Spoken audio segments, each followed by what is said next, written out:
just one look at you.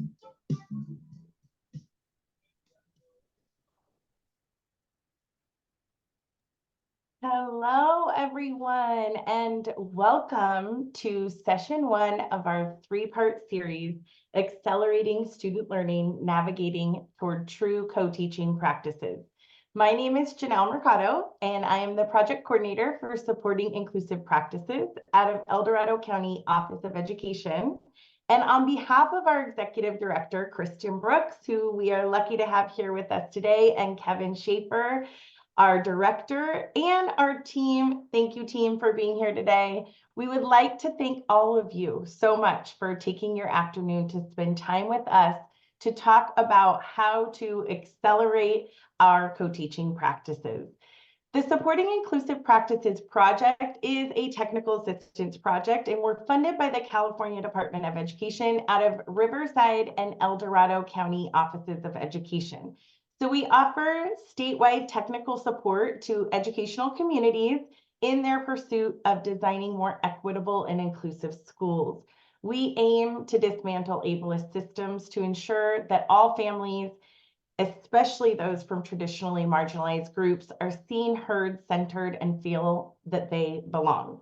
You can locate all of our no-cost professional learning and resources on our website at SIP Inclusion, which our team is dropping a link to the chat in the chat right now, or you can follow us on social media, Instagram, Facebook, or X at SIP Inclusion. A special thank you to the California Department of Education and our respective county offices for supporting us in the work that we love. Today's presentation is being recorded, so you can access it on the Padlet of resources after today's session. We'll also post it on our website, and our team is here to support you with any questions that you might have in the chat, or you can put them in the Q&A. We'll be monitoring throughout the session. We've also enabled closed captioning, so please feel free to use it as needed.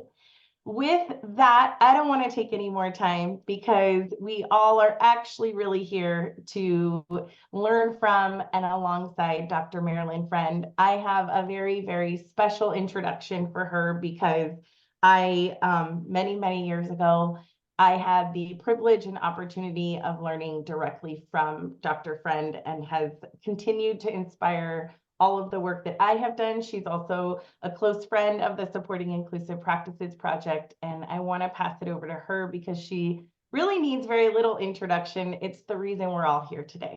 So I'm going to pass it over to you, Dr. Friend. And Janelle, I will tell you that what you just did was make us all older because you've known me for many years. You've known me for a few years, okay? Just want to clarify that. Many years in my world. Okay, you've had quite a journey in your world. All right, everybody. It is very nice to be here. I am Marilyn Friend. My deep background, just do a quick one, is that I started life as a general ed teacher, moved to special ed, which is where I kind of wanted to be, spent much of my life in higher education, but during all of my years as a professional, I was always interested in what the adults in schools were doing. And so the collaboration topic came naturally, inclusive practices came naturally. I've been working on co-teaching since we sat at a table and decided that would be the term that we would use for the practice in the field of special education. So I come to you with a fairly long history in all of this. And what I'm really hoping is that we can answer some of your questions tonight that maybe just came up, or talk about new questions that you have, or deepen the knowledge that you have, or if I contradict something, add that to it. What I want to do are these questions. We want to discuss, what is it we're trying to implement? The subtitle is, are we all on the same page? It worries me that even in places that indicate a high level of commitment to inclusive practices, words are used as synonyms that are not. People refer to everything the same way. They'll collapse words, they'll separate words. So going to do a quick, let's be sure, not just that you're on the same page, you probably have a higher commitment to this than some people do, but are all the people around you and the people you work with on the same page? Then why are we doing this? What is the rationale for this push for co-teaching? Why is this critical as we all move forward as a field? Next is, how do leaders, whether you are a site, district, regional, state, whatever your role, how do you nurture this significant positive change for students with disabilities and for kids who are English learners, kids who are otherwise marginalized? It can be expanded to include a lot of other people. And then the who, I've already mentioned. Who has additional questions? Who will type in the chat box? I'm throwing down the gauntlet to get you to do that. And if you don't put anything in the chat box, then I can't be responsible that we didn't address tonight what you really wanted to address. All right, now and throughout, type them in. And then if you have a chance to look at the added materials, if you just flip through them, I don't mean literally scan through a computer, but if you look through them, you might want to bring up, there's a stripped down version of slides. And when I say that, it means there are some slides that are not essential, they're out. Some that it's too much copyright violation to share them in any form, those are out, especially cartoons. And so if you're using those tonight, stay on the slide, even if I go forward 2 or 3 and you don't have them. When I get to the next slide that you have, take a look at it. I gave you a couple of other things. I gave you a look for what you should see in a co-taught class and what you should not see in a co-taught class.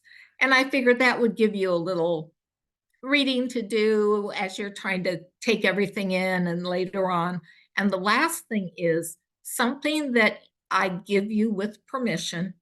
It is from Worcester County, Maryland. They have embraced the whole thing. Inclusiveness is baked in. Co-teaching is a clear expectation. They are focused on specially designed instruction. And what you have is their walkthrough instrument. It's far more than most places would do, but you can tell by looking at it, they not only know this, they know it all thoroughly, which is absolutely wonderful. So take a look at the materials. And did you ever feel like this? Whenever something goes wrong, I just push this little button and restart. I wish my whole life was like that. I'm betting that many of you find yourselves in tough positions, tough situations. And unfortunately, we don't get that button. So how could something as intuitively appealing as inclusiveness and co-teaching, I mean, what's hard about that? Put kids with very diverse needs in a classroom and then, whoa, we got a present for you. We'll make sure there are 2 people in the classroom at least part of the day so that it makes it easier to meet all their needs. Unfortunately, it is so fraught with complexity. And I think sometimes people bog down in the details and they just can't get all the pieces in place. And the fewer pieces that have been put together, the harder this is to sustain. And I would think, in addition to your broad goals of inclusiveness and co-teaching, you are also trying to create sustainable practice, because it doesn't do any good if it's only good now, and it can't be for a long time. I like to keep us focused that what you should be after are improved student outcomes. Academic, yes, but social, emotional, behavioral, job skills, college prep, All of it is to improve how students do while they're in school and then after they're out of school, whatever age that is, up to 21, 22. And so what I really hope, and I just want to hug everybody and say, please pay attention. A lot of times when I am working with teachers, what I'm sharing with you is the information they most hope you hear and will act on. So let's get going on it. And let's look at the what. Inclusive practices and co-teaching. This is our little vocab check, but I have to do it. So realistically, are any of you chuckling when you see that slide? Do you say the word inclusion to some folks and they kind of roll their eyes, and if they would do it physically, you'd know it, but they're doing a mental smack on their head because we've heard this before. Weren't we doing this like in the 1990s? Or weren't we doing this at like the turn of the 21st century? And they tend to be partway shut down immediately. If you don't call it Inclusion 2.0, at least that's the way, if you are working with anybody, whatever your circle is, if you are working with people, you can label it Inclusion 2.0. And if 2.0, you've already been there, you can go to 3.0. There's a place I work with, and they're actually at 4.0 because they've done a lot of work.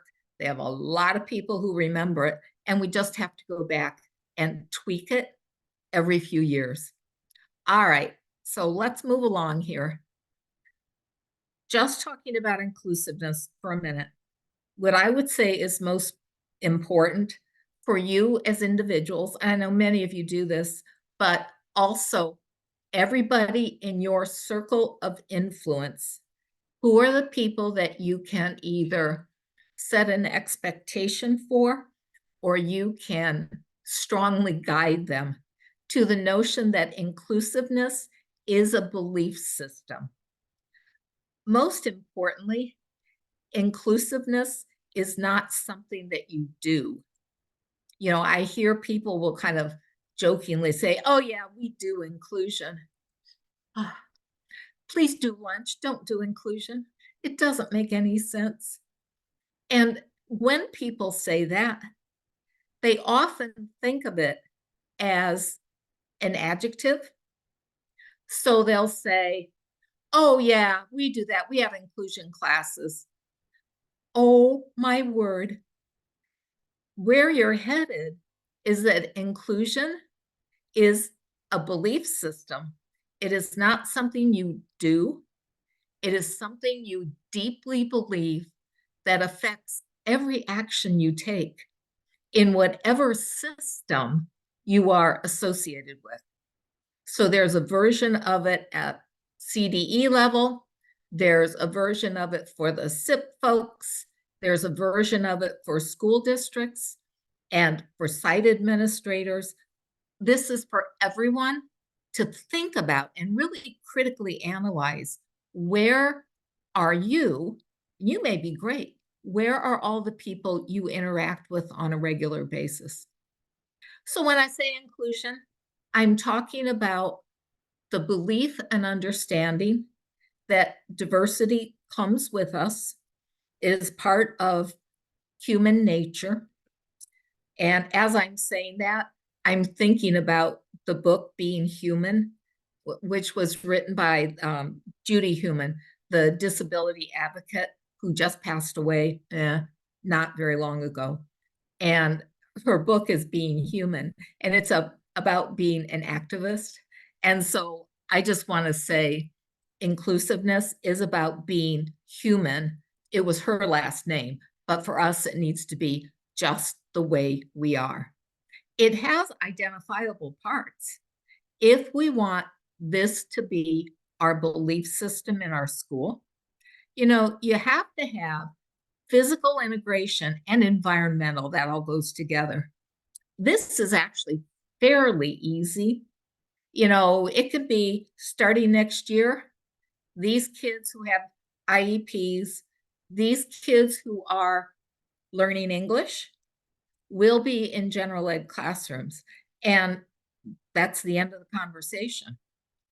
I worked with a state superintendent of education, and in his state, he gave people 2 years to get there. And then he would call one-to-one meetings with the local superintendents to ask them what was so hard about this that they couldn't do it. And oh, did he have his talking points down? And it happened more rapidly with the reluctant participants. So physical, environmental. How does the school say welcome? I suspect that there is more welcome for students learning English because you have a lot of, wall art, wall posters that may be in Spanish, or they may be language and put 2 languages on something you have. Do checks in schools in particular. What kind of wall art communicates that not all learners are on 2 feet? Not all learners can hear. Not all learners are, I'm sorry, this is going to sound radical, pretty, professional photography models. It's just like, they're just kids like other kids. Take pictures of them. No, not unless you have parent permission, but look at how your school addresses the whole notion of inclusiveness. Social integration can be the easiest one to do, where kids partner. Some people, for kids who are dangerous to themselves or others, and they spend a lot of time in a separate setting, they'll have formal programs where kids are buddies and they spend time together. Those programs are routinely positive. The perceptions of the kids, they love it. But we want to be sure they don't adopt the pity party approach. So we got to work on all of that. This is all part of the what. This is the hardest one, instructional integration. Because in an inclusive school, we have to be sure that instructional integration covers all the kids, whether it's easy for them to learn or more difficult for them to learn. And so we have to be careful, because instructional integration is also about students with extensive support needs. And when people are really caught in a model, they're not really instructionally integrated. Kids are left either fitting in, or they're there, little kids, for rug time in the morning, and then as soon as that is over, they're taken out, or some such thing. And so we got to get all 3 of these, physical, social, and instructional integration, addressed and addressed in a meaningful way for this to be sustainable, and even to get very far on addressing it. All right, so just a quick question. Look at the picture on your screen. You know what that's a picture of?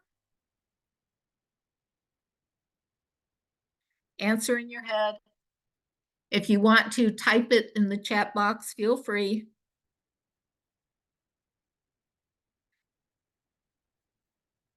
All right, I'll tell you. This is a picture of that old-fashioned term, mainstreaming.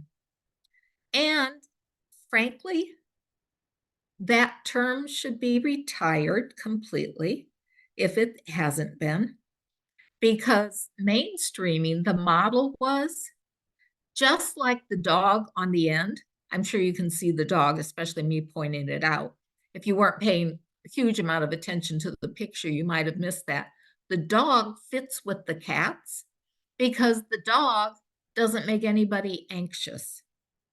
The dog will fit on the cat beds. The dog, well, he's got a problem. He doesn't meow very well, but he will listen to the lessons. He can eat kind of the same food. And so he's welcome. But if that picture would have had, how about a Saint Bernard? or a golden retriever or your favorite breed of large dog, then that could have communicated inclusiveness because you don't have to be like everybody else. All right, point made. I'm ready to move on unless we have anything in the question group. Janelle, anything? Yeah, we do. We have two questions for you. Okay. The first one is, do you feel co-teaching can be successful when education specialists are joining an already established class? So for example, they haven't participated in developing the curriculum with the general education teacher, but they're coming into the classroom when the gen ed teacher has already developed the curriculum. Is curriculum developed by individual teachers? Is that common in California? Just curious. It can be, yeah, where it's referring to perhaps lesson design and instruction Okay. when we're referring to curriculum. And I'm actually dealing with an instance of that right now with a very self-satisfied, I'll use as a description, math teacher. It's ninth grade, it's algebra. And he just considers co-teaching completely irrelevant because he has everything set up. He's got all this content he has to get through, and he doesn't think this has anything to do with him. So he basically said, I'm just going through the motions because someone told me I had to be here. So it can be tough. I find it depends on individual teachers. And what we're doing there, I mean, fortunately, the school district is bound and determined this will work. And so we are going to schedule an extra observation in that classroom. And then we're going to schedule an hour follow-up with the partnership so that we can unpack some of his concerns and see if we can let him own it and find a place to move forward. So realistically, yes, it can happen. But also realistically, if this is the direction, at some point, not early on, but at some point, it has to become part of expectations for all teachers. This is how we roll in our school.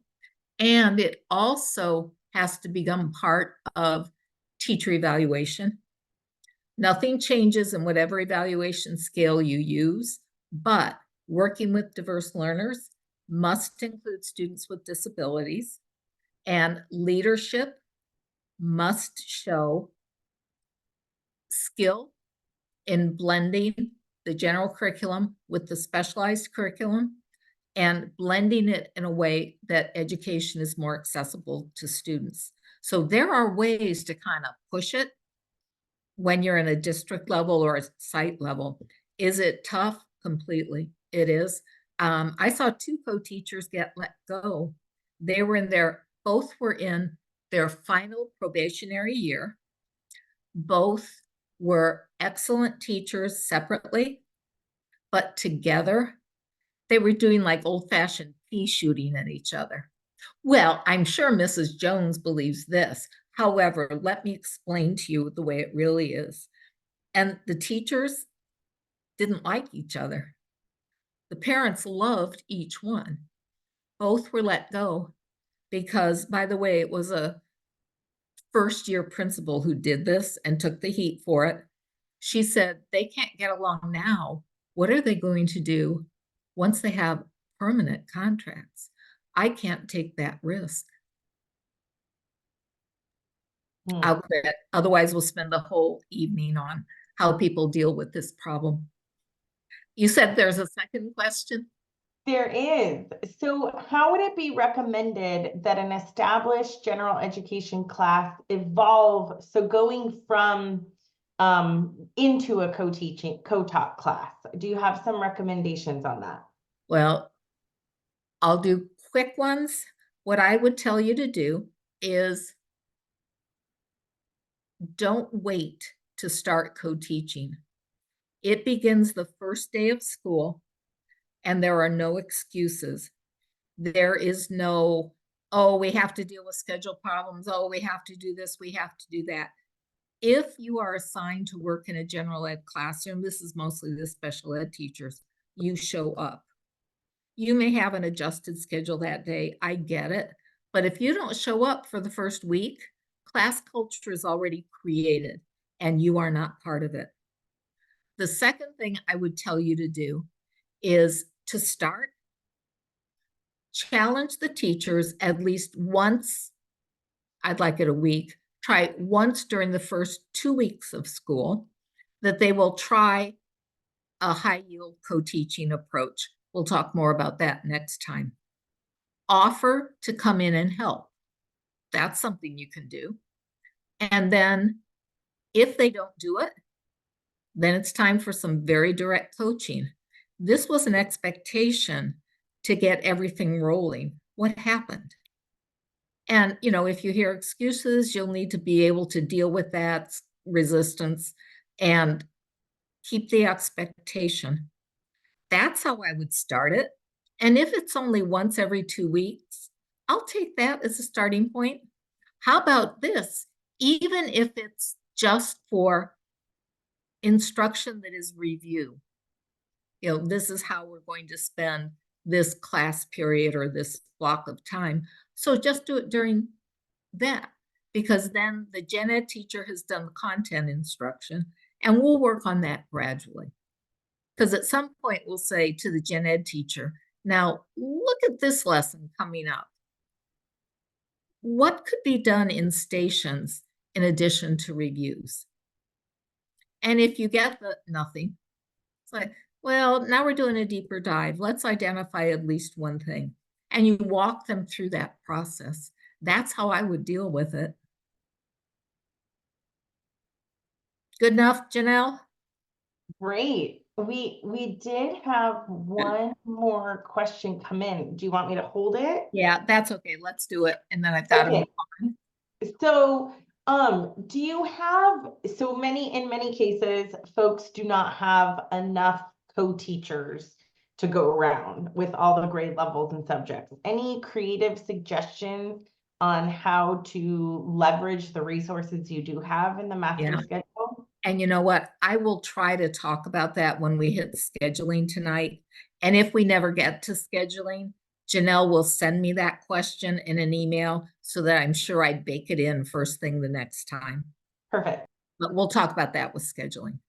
All right, I better rock and roll. Let's get to co-teaching. Everybody knows this? Co-teaching is not collaboration of marriage. We don't, we don't have eHarmony anymore. It's a service option for students. And I don't think you have 100% on that yet. So, like I said, we're dipping our toes this week. We'll do more of it at our next session. And it's service. Think of it that way. We don't match people. That's irrelevant. We're doing this because students need it. And remember, co-teaching is simply a classroom structure. It's the special ed English learner version of cooperative learning, of other structures, of having think, pair, share groups, of having kids in groups of 4 desks. It is the structure that we need to put the right ingredients into. So here it is. The ingredients we must do are SDI, specially designed instruction, required special ed law, or the world of English learners, whatever they are called where you are, is usually about specially designed academic instruction in English. And there are a lot of different ways that can be accomplished, but the emphasis is on general education as much as possible for many kids all the time, with support provided in that environment. And so having co-teaching structures set up is not the end of your journey. The real journey is making sure the instruction is set up.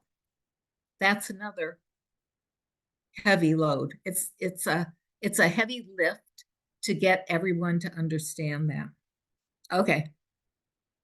In the big picture, you have this in your slides. Here is co-teaching, no matter who you're talking about. For it to be effective, people have to sort out their roles. Next time we'll talk about that. They have to sort out the approaches. Next time we'll talk about high yield approaches. They have to get their logistics in order. We will touch that very lightly next time. Probably do more on planning time with that. But the reason for all of this is quality instruction and making sure that kids, while they are in a co-taught class, are getting the instruction they need because of their designation. Now, all of you, or I think most of you, are down in this little green area called supportive context. Your job is to make sure all of this can happen and that it does happen and that everybody builds this to the point where it is part of a school. It is the way we are. And anybody interviewing for any type of position, you don't ask, do you support co-teaching and inclusion? Anybody graduating from anything knows how to answer that. But you set up a problem scenario and you ask them, you know, if you were dealing with this classroom or this school, if that's the right one, what would you do if this happened? Lay out a hard scenario, see what they say. Might find out something really interesting. I hope to the good. All right, we have a couple more things about co-teaching, then I promise we'll get moving here. I was asked specifically to talk about co-teaching versus push-in. I'll tell you, co-teaching is the picture on the left. It is when two teachers have some shared qualities, some shared skills, but they each bring a lot of different skills. And they're putting their puzzle pieces together. Is it developmental? Oh, you betcha. Does it take some professional development? Yeah, it usually does. Can it be accomplished? Yes. I've had co-teachers. Here's one, just one. High school co-teacher, Gen Ed. She was in the school building when I was doing a summer workshop, and I saw her walk by. Of course, she's in, shorts and a t-shirt. She would never present that way. I said, come on in here, will you? And just tell everybody your thoughts about co-teaching. And she said, I always thought I was a really good teacher. And I couldn't see why co-teaching would do any good for me. And then I co-taught. I found out I'm not a good teacher at all. I found out there's an entire world that I should know if I'm going to really reach all of my students. Now, about 2 years after that, maybe 5, she won a National Teacher of the Year award. It changed her, and it can happen. It really can. That's co-teaching. Push-in, I kind of think of it like, I don't know, a Saturday Night Live routine. We're going to push in no matter what. And it becomes contemporary. I got, okay, one comment.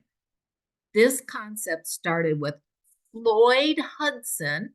None of you are old enough to remember Floyd. He did the class within a class model, and it was an early attempt at what was then called mainstreaming. And what he would do is have a group of kids with IEPs in a classroom. The special ed teacher would walk in, pull them to a corner, and teach what they needed. And that might be for half the class or more, half the subject area or more. And then the kids would go back and try to catch up with everything else, and the teacher would leave. That kind of evolved to push-in language because I think it sounded softer. It was a little bit, I don't know, class within a class screams isolation, not integration. If I was making a wish for you, I would be wanting to gradually retire push in as a concept. I would rather see it used as co-teaching, where there is some sense of responsibility for both teachers for the whole class, rather than running, I also refer to it as a pull-out program in a corner of the classroom. When this was first done, I don't think kids were as attuned to everything as they are now. But push-in can be a great way to stigmatize kids when they're pulled in a group. Or if the special ed teacher comes in, doesn't pull them, but just walks around whispering to kids and likely repeats the same thing 6 times because all of the kids need it. I think we can do better than that. I would rather have co-teaching, just evolving, than push-in. Now, that said, let's do just a minute on the continuum. Okay, that's basically what IDEA says. I have asterisks on a couple of these. The first asterisk is to look at the expansion of what general ed classroom means. It can be with co-teaching. It can be with push-in, technically. You can list the kids as being in a general ed setting. It can be itinerant, like if a kid has a vision impairment, there may be an itinerant service that comes in once every 2 weeks, does some checking on how things are working, if anything else is needed, does the progress monitoring related to vision. So could be itinerant, could be supplementary aids and services. For example, a student who really needs some very good assistive technology to be successful, that person might come in. And a lot of RST service can fall into this definition, because then we say the student is pulled out for a very brief period of time. It is supplemental. Now, the next one, special ed classroom, has an asterisk, because this is why RST, it depends. If an RST pulls a kid and that instruction is in place of general ed instruction, special educator gives the grade. A special educator may consult with gen ed teacher if it's an upper level, material. And even if that's done for one class period, that's special ed classroom. Other kids spend almost their entire day. You all know what a special school is. You all know what homebound is. You all know what residential and hospital is. It's the gen ed one that really throws people. And if you look at federal law and regs, you won't find the variations in the regs. We got gen ed and then special ed with some kind of resource, and then, special ed classroom all day. And all you can do is kind of look at from the state, what does the state allow, to what is recommended at the regional and local level, and go by that. I would tell you that one of the only states that actually requires co-teaching is New York. And if you know anything about New York, you know that New York has a regulation for everything. And they call it collaborative co-teaching. They call it a few different things, but they have requirements on it that are very strict. And so some places don't use that as their guide because they can't meet the requirements of it. Like, it has to be bell to bell, has to be for an entire instructional period, elementary or secondary, and they just don't have the personnel, and they know they'll never have it. So there are variations in this. You know, if you have questions about the continuum, ask, and I'll do whatever I can to help you out. Anybody else? Questions? This is the chance on. Yeah, Marilyn, there's a question about explaining the differences between RSP, a resource specialist, to SDI, specially designed instruction. Okay. SDI is the federally required definition of special education.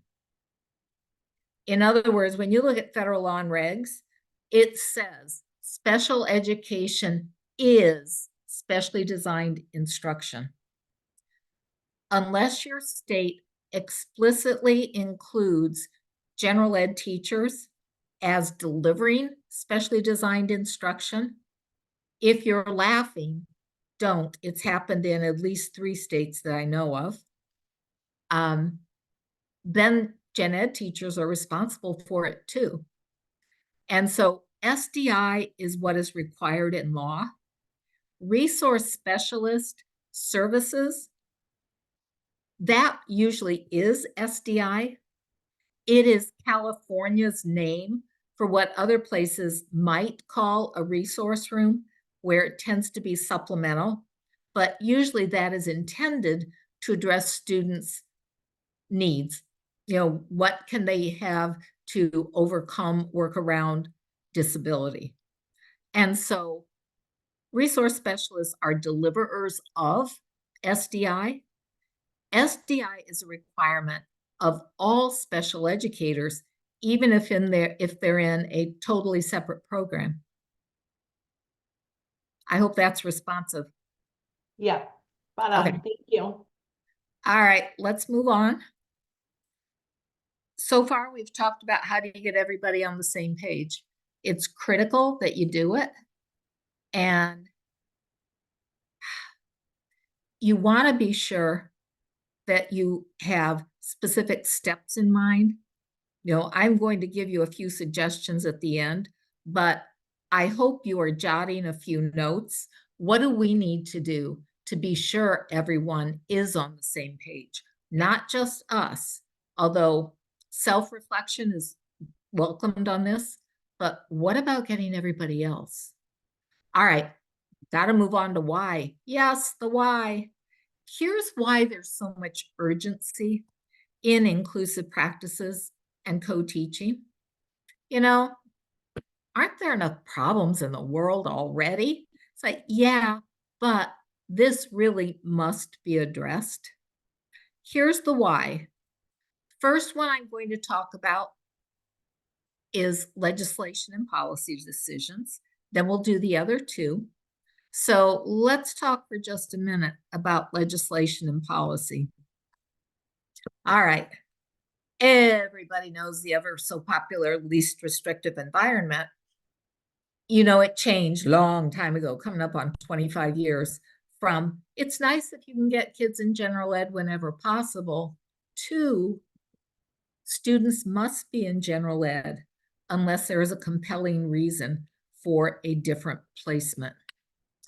Well, just think about my question here.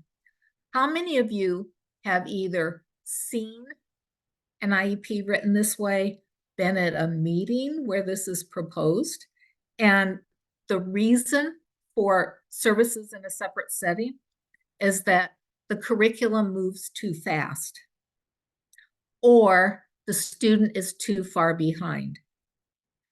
Those aren't reasons to deny kids access to a less restricted environment.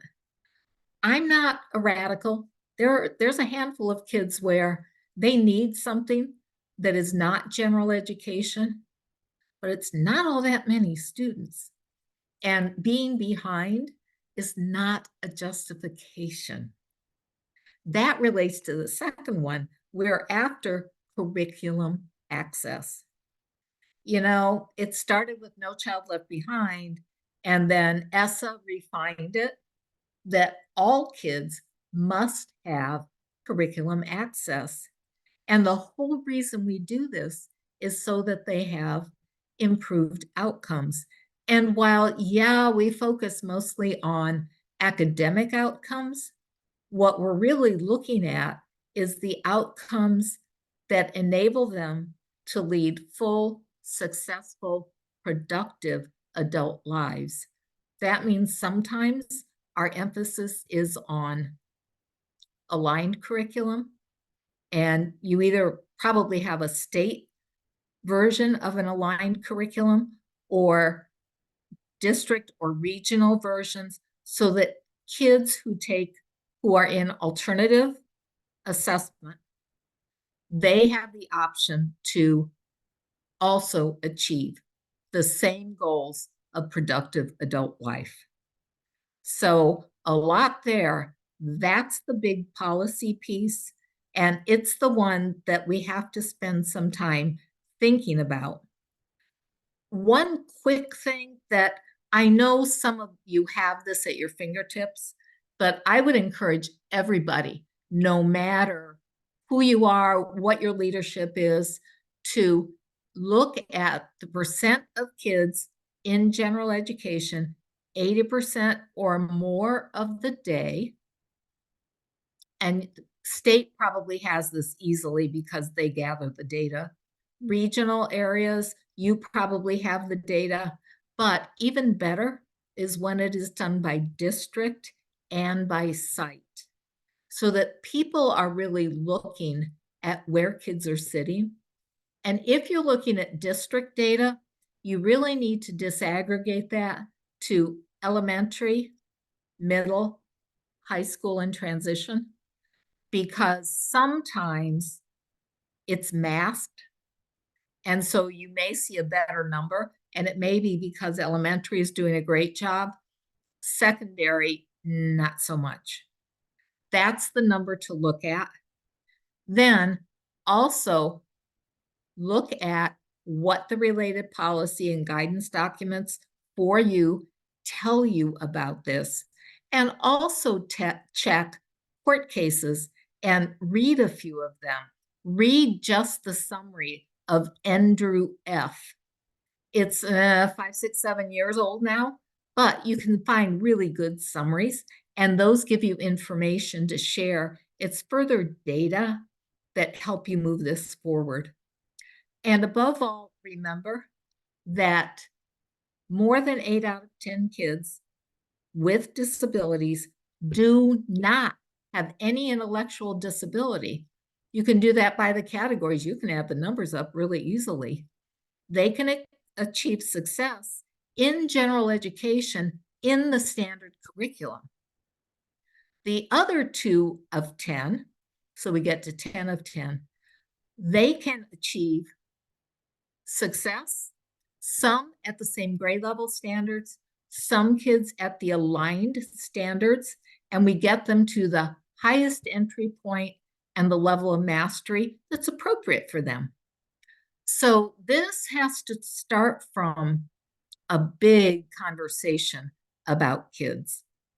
All right, now we're moving on to the second one. I better hurry up here. Legislation and policy we did. Now we're doing research on improving outcomes. Here we go. My best advice for you is Sandy Cole's work on special ed placement and student school outcomes. This is the first study that was published, and it's a lot of language. They did something called propensity score matching. They took all third graders in Indiana and gathered, they do a third grade entry test or end of second grade that gave them baseline reading levels. And they, of course, had access, when they accessed this database, state database, to kids' reading, their attendance, whether they receive free and reduced lunch, gender, ethnicity, primary. They had lots of data. They sorted it all up, and they defined high inclusion as a full full years of in general ed 80% or more of the day. Low inclusion group was if any kid, even for part of a year, was in the equivalent like a resource setting. Even if that kid went back to 80% the next year, that kid remained in the low inclusion group. They had a very, very high bar to be in that first group. So it wasn't wishy-washy, it was tough. 10 out of 10 analyses based on like math and reading achievement found that kids who spent all of their 5 years, 4th, 5th, 6th, 7th, 8th, in general ed at least 80% of the time, had better outcomes than other kids. And it was significant. They did something like 40 some analyses, and maybe it was 45. And I think 41 of those were significant, but they looked at all kinds of variables. I've just pulled out the ones about achievement. So, by the way, if you are in a doctoral program somewhere and you find this fascinating, maybe you could repeat this study in California, which might be really important work to do. All right, and you're saying, wait, that's 3rd to 8th. There's more.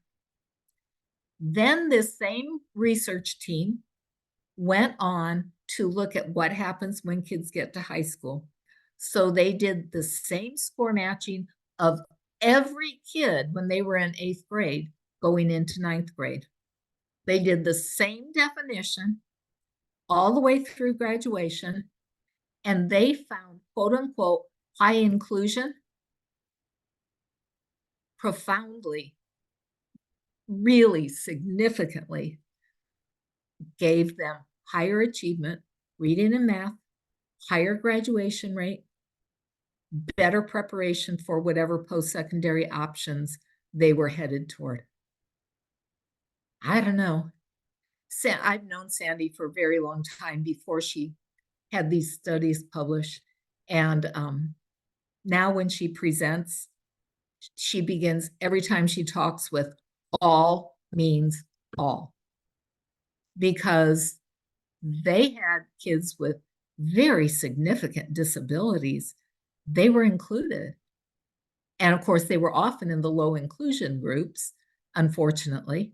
But when she sorted it all out, those kids who were in general ed did better. You got to get Sandy Cole's name written down, because the first study was in Exceptional Children, which is the research publication of the Council for Exceptional Children.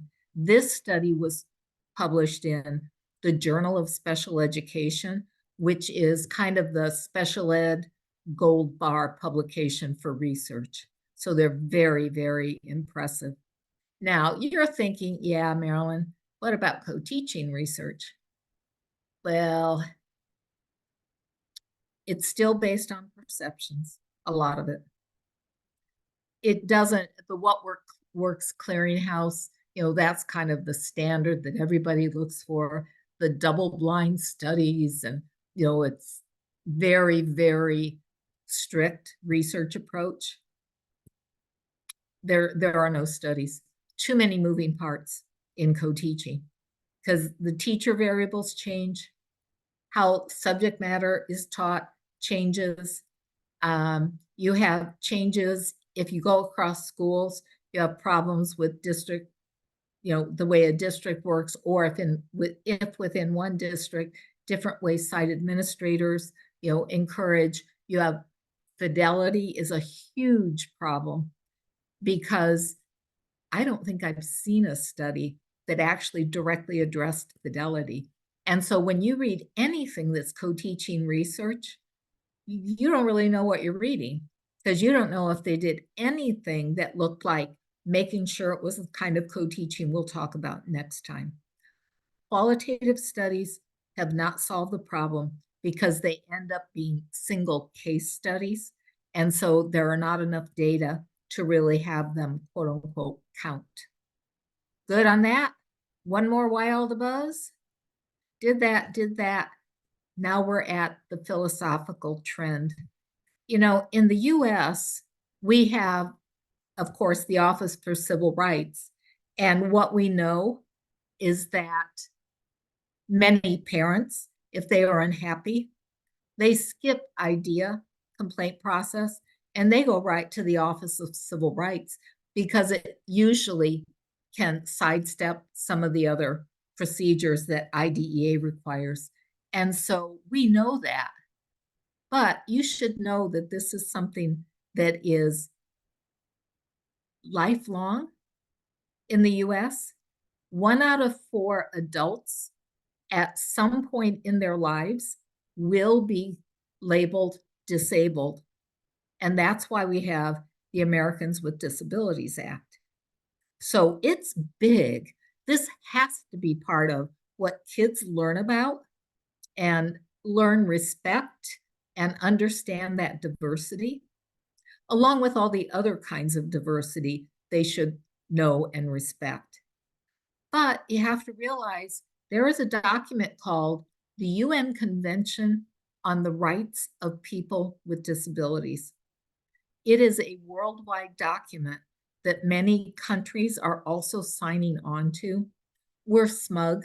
We think what we have is better than the UN Convention. It came within like 2 votes and it hasn't been back in Congress since. So we don't know what's going to happen with it. But I've done a ton of work in Denmark. My co-teaching book is translated into Danish. They have a neat poster of the co-teaching approaches, but it's all in Danish. I wish they would do one in English and send it to me.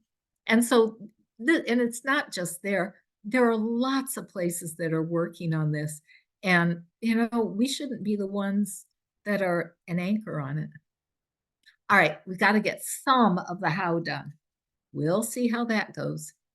First, I'm going to pop a whole bunch of ideas, but what I would tell you is that you all need to be taking one step at a time. You have to choose your steps. If you can do a couple, because you can get different parts of this running, go for it. But I think sometimes we're a little impatient. And really, I mean, I've helped a couple of entire states build more inclusive practices. We looked at a 6, 7, 8-year timeline. For you, I'd be thinking 6, 8, 10-year timeline. And then you have to figure out how you're going to get where you're going and what will your goals be at the intermediate level so that you have them and you can celebrate them. I think it says that on another slide. Okay, I've been remiss tonight. Some of you are, I'm shocked nobody has said it yet. Parents and collaborating with parents is part of everything we're talking about.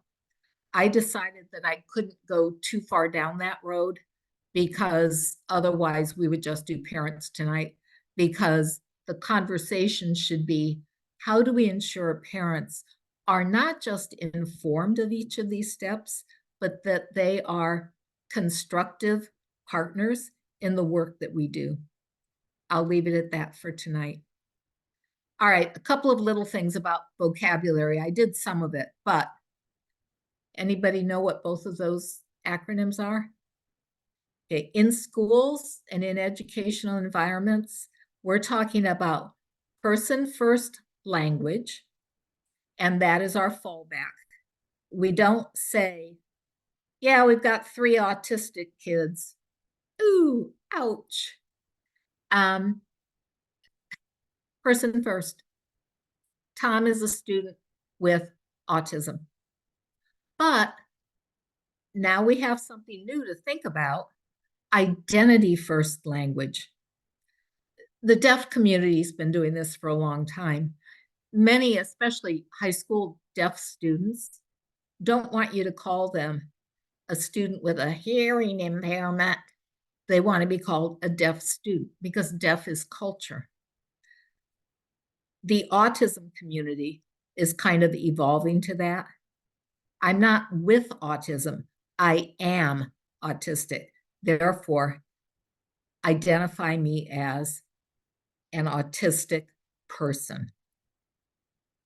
Identity first, if requested, but so far in schools, no big directives on moving everything that way. Not everybody's ready. So that's up to you. And this is for people working in schools or with schools. This one's just for you.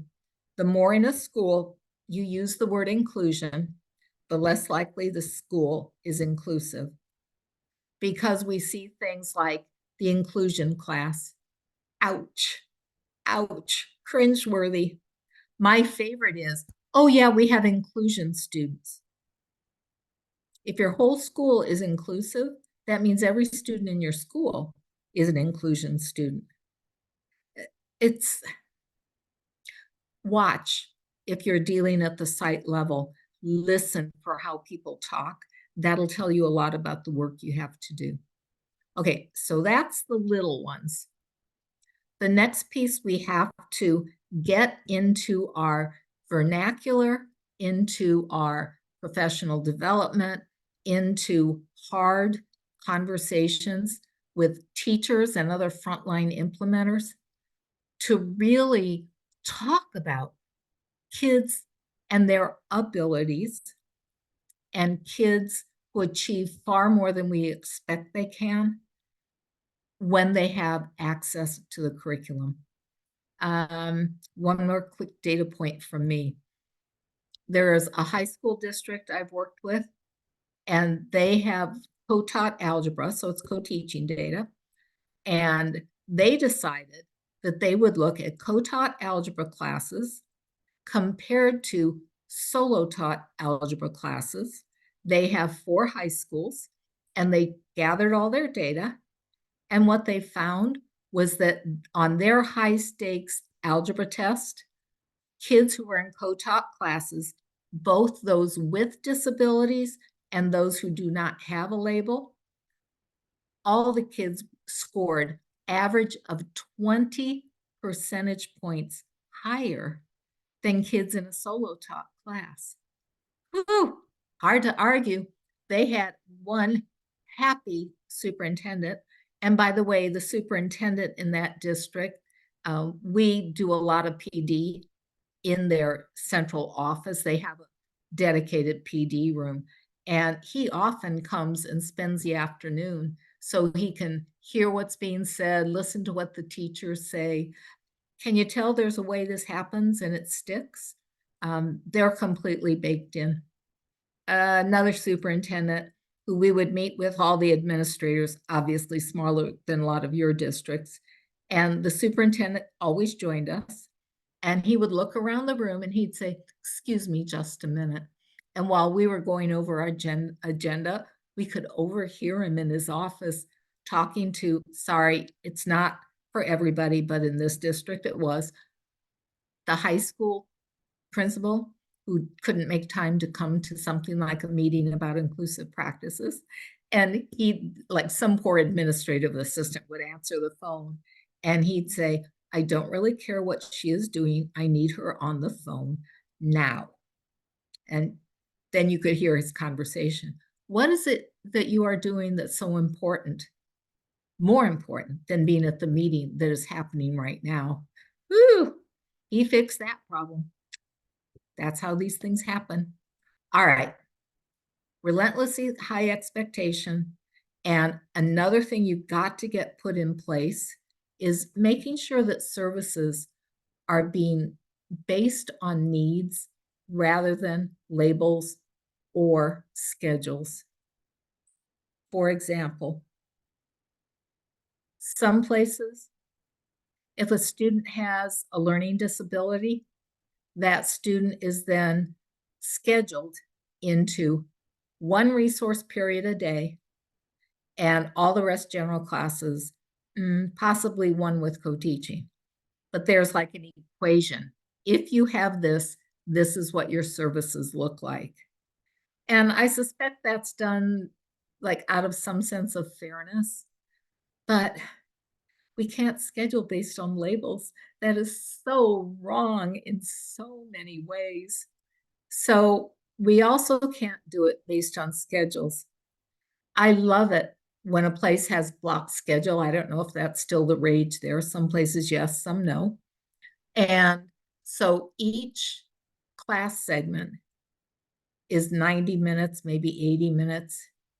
And what they'll do is co-teaching is always scheduled for the full block. Okay. Who said all the kids who are getting this need 90 minutes of specially designed instruction, or SDAIE, in that classroom? That's something you have to talk about. Or they have it's 45 minutes of this and then 45 minutes of that. We need to step back from these practices and question whether they're reasonable. And we need to start the scheduling process with perhaps a spreadsheet. Maybe each resource specialist has to fill out a form that highlights the needs of the kids that are on their caseload, so that we're doing it based on what we know about the student and not about either the label they have or the schedule. The other thing that can happen is adult preferences.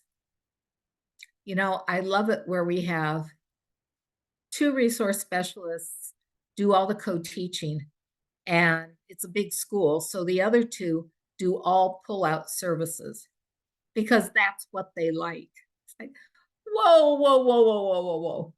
We're not doing the work because it's what adults prefer.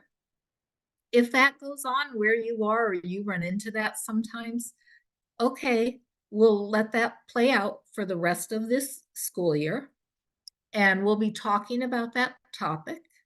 And sometime in the next month, 6 weeks, we will announce that that is no longer how this will happen, and that specialists, the special educators, are a team, and we schedule based on that team, and any special educator might be expected to co-teach, maybe not next year, but sometime. And no one will spend their entire life in a separate classroom. Separate classrooms are really the bane of special ed's existence because they segregate the teachers. And if you're moving in this direction, you end up with bifurcated special ed. You got special educators who are in general ed classrooms, fair amount, and they're like in sync with what's going on. They learn about a lot about students. And then you have people who are in this little cocoon of special ed settings, and they're isolated from all of that. And we've got to find a way to get everybody out there. And even if it's not every year, we've got to get more of this spread across the professions. Gen ed teachers, when you are interviewing, you should be sure that there are questions about co-teaching that ask hard questions, so that you ask, well, here's a scenario that could happen. How would you respond? You can do that for gen ed teachers and special ed.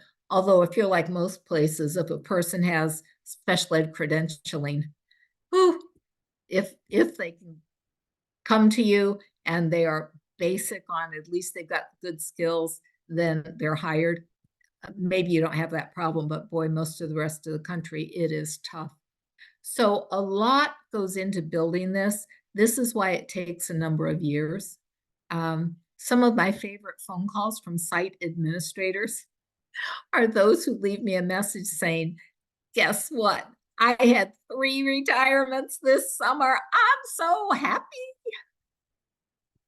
Sometimes that helps. Okay, now here we are at more scheduling. Some of the nuts and bolts.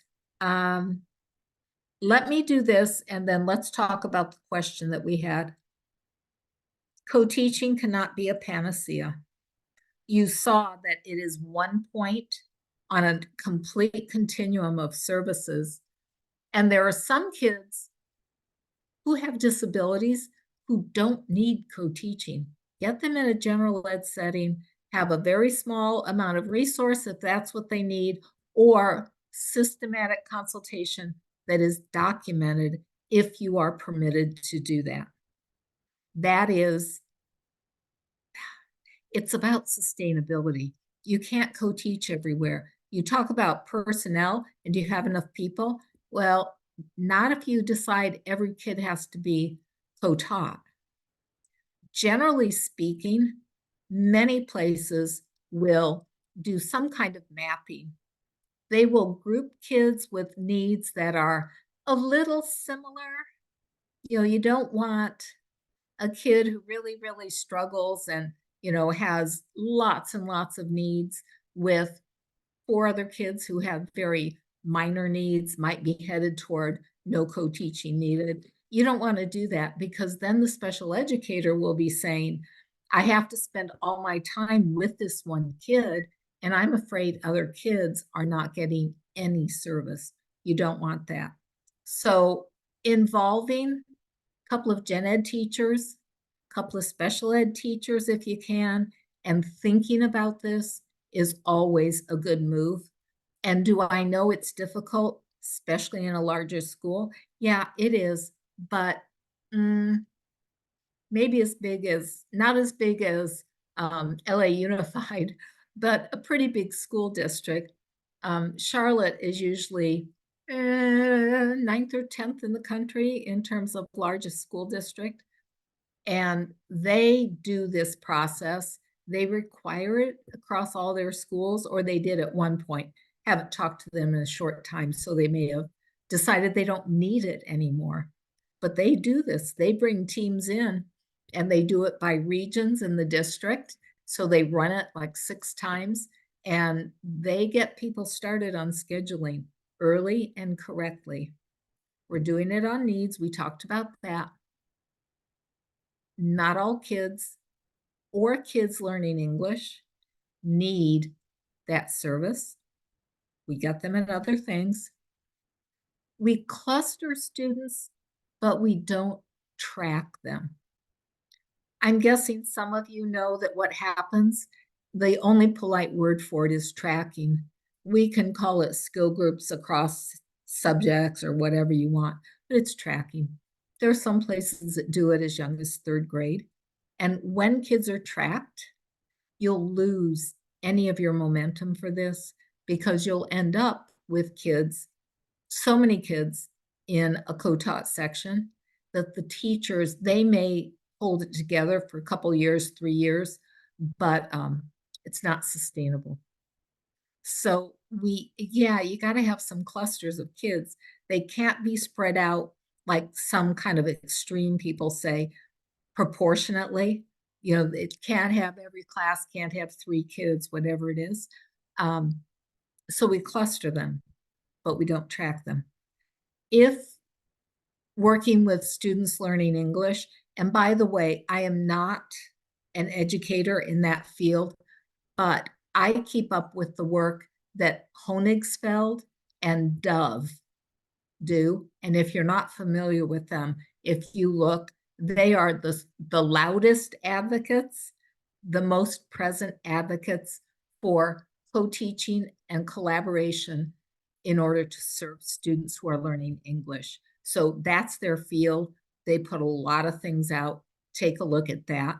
Because if you are working with kids learning English, you want them to be, in some cases, you may want several students who are at a lower level of English acquisition together so that an L teacher can be in the classroom co-teaching and can justify it. If you've got one kid in 8 different classrooms and there are other kids who are about to exit the services in that same classroom, it's really hard to make that work. So have to think a little bit differently with some kids, but it's the general principle. Transition grades are really critical. And lots of people tell me, Oh yeah, we attend the transition meetings, preschool to kindergarten, elementary to middle, middle to high. Oh yeah, we attend those meetings, but they don't write the IEPs the way we need them, and they don't have goals written that are appropriate for high school or whatever, or for kindergarten. And we got to make those transition meetings really be effective, because some places the biggest issue has to do with the transition grades. All right. And then districts have to set those expectations. And I would guess that those of you in the SIP project and those of you who are district level administrators, you can really help make sure that happens. All right, now let's talk other questions about scheduling. We have a little bit of time. I'm getting toward the end. And we have a quick question about tracking. Oh, So yes. do you have any tips on how to avoid tracking when it seems to naturally occur? The one where it happens most often is math. Sometimes that begins as soon as elementary schools departmentalize, sometimes fourth or fifth grade. And then they'll call it skill grouping. And so they will have quote unquote natural tracking. But it's often because the ways we assess kids in math and the ways they've been taught math in the primary grades actually sets them up to not do well as they proceed through the grades. They really need a lot of direct, explicit instruction, using that model and using it clearly. They also need to learn the basic operations, working from left to right instead of how we often teach it, which is right to left. I know reasonably well a math educator and his colleague, and I know her really well, and they are really doing major professional development about math and how we can improve kids' outcomes.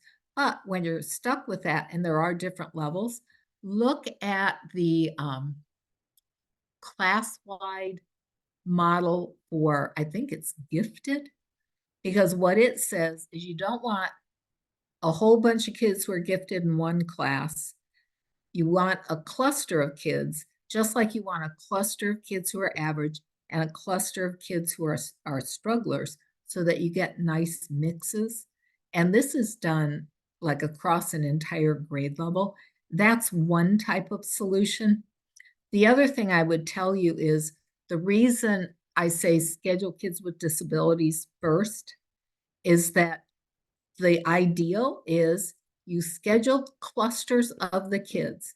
You want elementary, 20 to 25%, middle school, 25%, high school, 30, and sometimes it goes closer to 40% together in a class. Okay, you've made that decision. Around the kids, you schedule a representative sample of the rest of your school population. So that may affect kids learning English. It may affect kids who live in poverty, kids who experience homelessness. It may be all kinds of other things that you look at. And then you have heterogeneous classes with focus as well. That's how you do this. And it's why someone's got to start early, like right now, thinking about all of these and getting this to be part of the scheduling process. And, you know, if it's under the guise of, well, it's where they are and we've got a skill group, you know, the data don't necessarily support that. And when people say that, I'd like to ask what the research is that has convinced them that that's the best way to go. And if anybody on that topic or on co-teaching cites Hattie, the Hattie book is old, but people love to go back to it because then they get confirmation bias. It says what they wanted to hear, so they use that as what they talk about. And the Hattie book, actually, he didn't mean co-teaching the way we're talking about it in any way, shape, or form. And he'll say that if you listen to him. And his data really had a very particular lens and a way that he gathered them. And Hattie is not a valid source for looking at what we're talking about, best I can tell you. All right, is that answering the question about what if kids naturally group that way? Then you have to be a disruptor. Sure do. A lot of times it does mean really changing that master schedule from what we've typically done.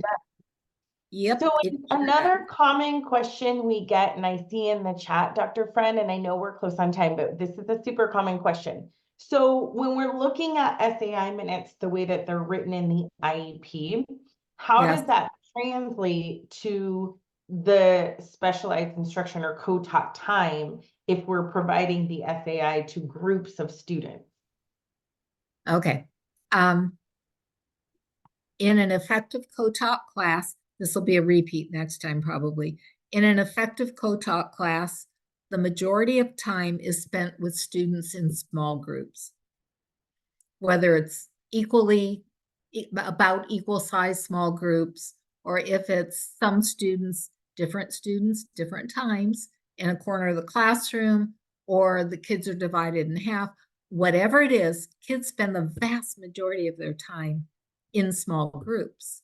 That's an opportunity to incorporate the SDI using the content being taught, but laying on that content specially designed instruction.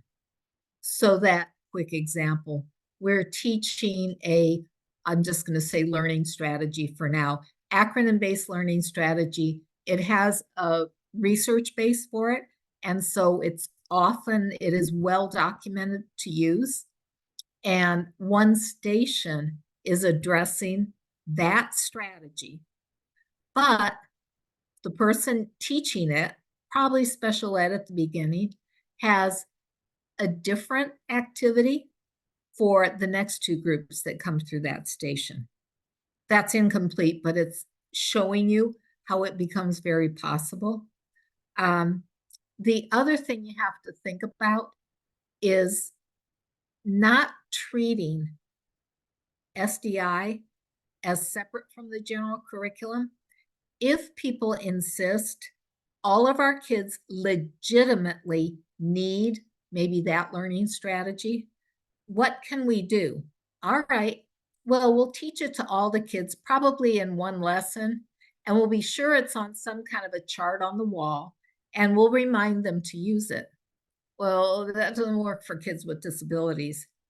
Maybe for some kids, we will need to do a couple or 3 or 5 alternative groups seated with kids who do okay, because we're going to actually use the self-regulated strategy development, the strategy part first. So we're going to give it the scaffolding it needs, use direct instruction. Kids are going to memorize it. They're going to get scaffolded support, and then we're going to check their independent use of it. And we're doing all of that after the other kids are all using the strategy. That's our SDI for that situation. So we'll do that more in our next session, but we've got to blend the two. It can't be two completely different things. Perfect. Thank you. Is that accurate? Mm-hmm. Is that good enough for tonight, I hope? I think so. Promise. More next time. All right. Staffing. I'm going to mention staffing. Get realistic on staffing, unless you have big boatloads of money somewhere that you're just processing and you'll get to it soon. Okay. But for most places, your expectation should be using the staff we have, not expecting we'll wait until we get a whole bunch more staff. because probably not going to happen. And so you have to say, let's have a conversation. We want every special educator to do at least a small amount of in-class service. All right. So we have this person or two or three or four, whatever. They will only be in a general ed setting this amount of time, and you have to specify that. Let's get them taken care of first. Classrooms that can fly with a limited amount of co-teaching. Then let's look at people who juggle resource specialist and co-teaching. And let's see if we can move some of their pullout to co-teaching. And so we have to walk through each group and see what we can extract from who we have and get our program started. As you go along, what you'll find is that at the beginning, people need a lot more time and they've got to grow this. It's developmental. But eventually, they hit their speed and they are in sync and they love it. And the time issue goes way down. So keep that all in mind. Data. What's your timeline? This is your homework. Think about your plan and your timeline and opportunities to celebrate. In other words, what goal will you have at the very least for the end of this year? Because you never know if you're getting there, if your goal is so distal that you have to wait 3 years to get there or 5 years. So you want goals that are more proximate so that you reach them. And then you can say, good for us. We reached the goal we promised ourselves we would do this year. And then you need one for the first semester next year and the end of next year. Get your plan, get your timeline, identify when you will celebrate. Now, this is going to be really quick. With people, you've got this on your slide. You got to clarify your expectations. You got to feed people inclusive practices frequently. Couple of suggestions. We have to be sure that we have some kind of a work group representative of who we should have represented so that we move everything along. We want to provide incentives for people doing model practice early on. And we need to start planning, like I just was talking about. But then you also need to be working on institutionalization. You got to be looking at your current websites, the documents that are distributed. What do they say about this? We've got to get those pulled together. We've got to be sure that we increase the breadth and depth of the coverage and keep challenging people. Find something that's missing. Help us do a better job on this. Thinking outside the box is tough for some people. Keep trying. I doubt we have time for more questions, but what I would say is that you make all the difference for inclusive schools. Remember, we can't make your computer hit a button to help you. The help button's there, but you're the help. Thank you very much for your time. I really appreciate your participation. Janelle, back to you. Thank you so much, Dr. Friend. And we look forward to seeing everyone in session 2 on February 13th. Also, we know we have many folks on the line today whose colleagues may have experienced some technical issues getting into today's Zoom. We've been troubleshooting and we are sincerely so apologetic. The recording will be posted on the resource Padlet as soon as we can get it posted. We're also going to send out a follow-up email, so please share that with all of your colleagues who tried to get in today and weren't able to. And next time, bring a friend. And bring a friend next time. That's right. We will get all of the tech issues worked out before next session. Thank you for being here. And we look forward to spending next session talking about classroom practices. Bye, everybody. Bye, everyone.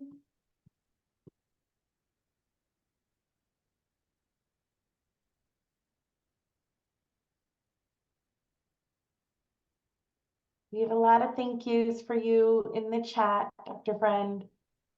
Thanks.